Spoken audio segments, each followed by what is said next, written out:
How's it going, internet? Woo! New comic book day! Oh, I'm so glad to be talking with you about comic books. Because, oh man, Duke #1, Josh Williamson, Tom Reilly, Jordie Bellaire, Rus Wooton on letters. Oh, this is what I love. It gives me all the goosies.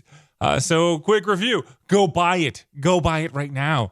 I talked to Josh Williamson about the book. There's some, if you go back in our YouTube channel, you can see the interviews here and there. But he said that this was like an espionage thriller. But no, this is like a revenge tale. This is the good stuff. It's like duty, honor, like all the stuff that gets like your blood pumping, and then you're like, holy shit, this is the G.I. Joe movie that we should have gotten. Oh my God. Like, if this was the live action movie that we've seen, like, holy bonkers, shitballs, amazingness. Like, that's what I have to say about this, because there's so much raw emotion in this book, and there's like anger, and there's like duty. You're just like, oh, Duke is gonna kick some major ass. Like, he is so badass the way they set him up in this. And then the artwork and the lettering and the colors. It's so amazing. I can't believe how good it was. All right, we got to step back a little bit. Did I break my microphone? I don't know if I broke the microphone. Sorry about that if I did. I really hope I didn't break my microphone. So let's take a step back about Duke. Before comic books, for me, there was G.I. Joe and Transformers. And then even before, and I was more of in the G.I. Joe camp. I will share, if you go to my social media, I will share like the pictures of my like layout that I had as a kid. I had the aircraft carrier. I had the Terradrome. I had all that stuff. I had Rolling Thunder. I'm trying to think of, and then there's so many, and then I just had all those action figures and everything like that. And like, I hung on every word of the TV show, and I just, man, I loved it so much. G.I. Joe was amazing for me as a kid, and I have so many fond memories of G.I. Joe as a kid, and just beat some bad guys. It's very, very black and white, very simplistic, very naive, very, childlike G.I. Joe, and I enjoyed and I embraced it all. And it is amazingly fond memories of just all that goodness, and just the creativity of characters and creativity of designs. And you're kids, so you're just like, this stuff is amazing. And then also like some of the stuff was like just straight up military,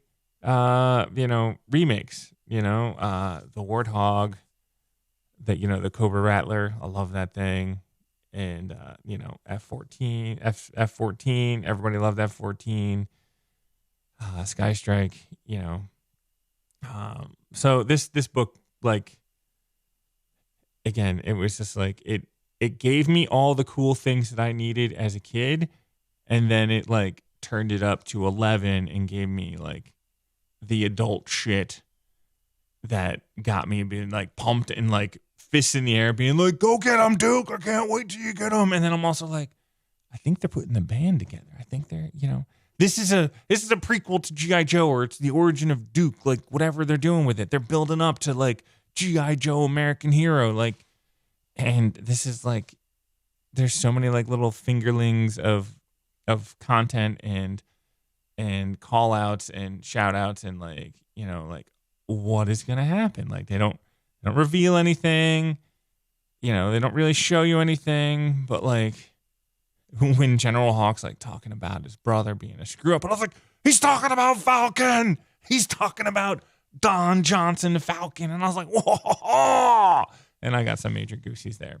But we really need to talk about Tom Reilly's artwork. They didn't give me anything to really show you because they're worried about I'm going to spoil everything and stuff. And so I just have this giant splash page as like the best example, where he just lays out some amazing panels. Like you can, it's an awkward pose, but also it's still like you can feel that pose where he's just like reaching back, shooting all the bad guys, and then like the explosions in the background. Just like the layouts are just planned so well, and you could just look at this double page spread, and you're like, okay, what else is going on in this panel? And then the way it's colored by Jordie is just top notch. Like that gunfire just stands out. It's like pop, pop, pop, pop, pop. And you can see the incoming fire, pop, pop, pop, where they like white out the page. And I was like, that's really cool how they did that. And then Man of Action, like, and then the way the lettering just kind of like falls through and you read the story and then you get to his foot and you're like, I want to turn the page.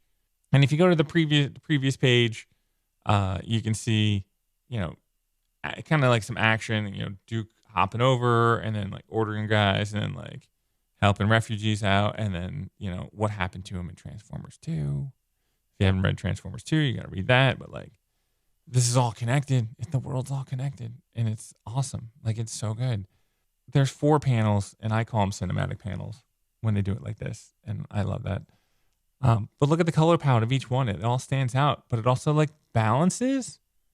There's blues in the 1 and 3, and then there's like reds in panel 2 and panel 4. So they're all different, yet it's balanced. And then if you look at like the zigzag motion of the panel layout, the panels, and like how the artwork is laid out in each panel, you got Duke jumping over, and then on the right, and then he's on the left, but the big head is the big silhouette of the soldier there kind of leads down to Duke below it, and then you're centered with Duke in the middle and the action and like what happened before. And then you turn the page, and then you have the double page spread of like Duke. And then we're not even talking about the words that General Hawk is using right now to talk about Duke that kind of just like get you amped up. You're like, yeah, this is Duke. This is what we expected from Duke, and this is what we got from Duke. And then the story unfolds from there, and it's bonkers good. Like it's an amazing setup. The setup is just so good, where I'm like, oh, it is on. It is on like Donkey Kong. And then, and I don't know if you're going to see this in the double page spread, but it's textured too. There's like a texture to it. And I can't wait to hold this book because it's just gonna look good. I really hope they use like some cool paper and stuff like that. And you get that just single page of like Duke, and he's just sitting there. He's like, I'm gonna f up some shit.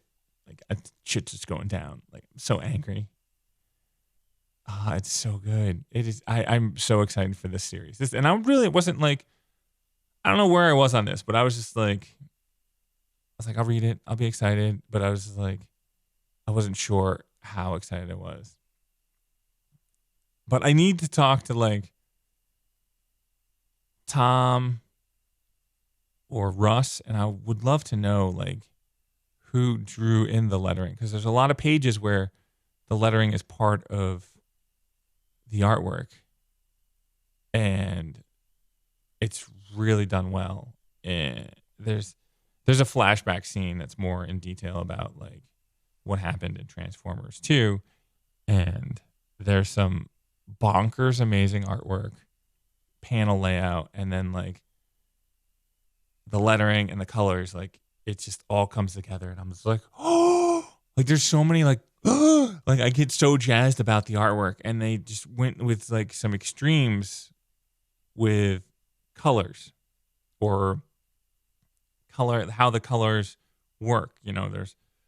There's some panels that are brightly colored. There's some panels or pages that are brightly colored. There's some pages that are like washed out, and then there's like some like black and white, like sepia toned pages. And I'm just like, it's just all over the place, but it's an emotional ride. All this coloring like gives off a badass emotion of like Duke is on a mission and he is going to take out everyone that gets in his way. And I didn't even notice the book that said Mindbender on it. Oh man, because I remember Josh talking about how Dr. Mindbender was like one of his favorite characters. So like there's so many seeds to other things going on here. I'm going to have to read this a few times to just see what else is there. And I want to say that there's plans for a military device that the bad guy used, and that device was used in like the comic books, and it was probably like a 3 or 4 part episode. I'll let you figure out which one that is later on. So there's so many cool things in this, and it's really good. But the one page that I really enjoyed, and I really wish that I could show you, oh man, they use so many different textures.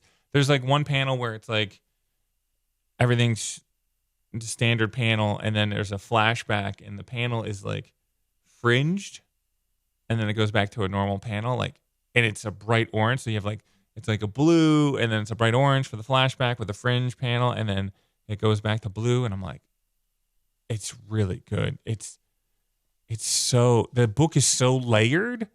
I really want you to like go back and when you get the book, like look at it and see how like the colors are layered and things are going through. And there's so many fight scenes in this. It's action packed. It's angry.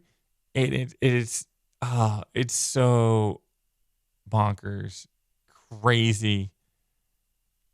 Just all the Jordie just throws everything at it. But okay, so at the end of the book, there's some gunfire, and the amount of bang, to signify gunfire that is in one page is probably the most amount of gunfire I've ever seen in a book. And it almost looks ridiculous, but it works so well for the speed of the panels of the page and the action.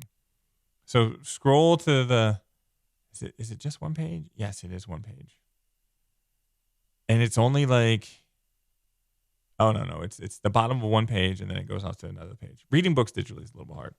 But so the action that happens in the, like, I want to say like one complete page with the gunfire is bonkers. But I want to shout out like Rus Wooton on doing an amazing job of laying out the special effects in this and making it just seem animated and crazy and fun and like intense and so action packed, because there is an element of G.I. Joe being a cartoon. So to have this moment where it's a little bit more cartoonish than the rest works. I think there's a nice balance. And also it's a comic book. So like if there needs to be a certain amount of testing the realm of the envelope of reality in the comic book and like pushing it out, because it is a comic book. You can do things. You can do extreme angles. You can make characters, warped and move differently than you could in real life. And it doesn't look awkward. It looks just really intense. And I think everybody did an amazing job on the artwork, and I'm really excited. And then the tease page at the end, you're just like, shit, it's gonna go down. And, they're going to start bringing in other characters, and it's going to be amazing. So Duke #1, so good, so amazing. It hit all the notes that I needed for a G.I. Joe book. It brought back memories as a kid, but also elevated the story so that me as an adult can enjoy it as well and be giddy as a kid and go bonkers. Again, I will say that this is the G.I. Joe movie that we deserve, and I would look at it like that. Like, it is a solid, like, amazing movie concept, and I really think that they're pushing the envelope when it comes to like color palettes and color design and page layout, and it's really good, and it's enjoyable on all different levels. Writing's enjoyable, the art is really good, the colors are spectacular, and then looking at Russ's letter work, you're like, oh shit, like everybody just did an effing amazing job on this book. So take care. Have a great new comic book day, and I'll talk to you later.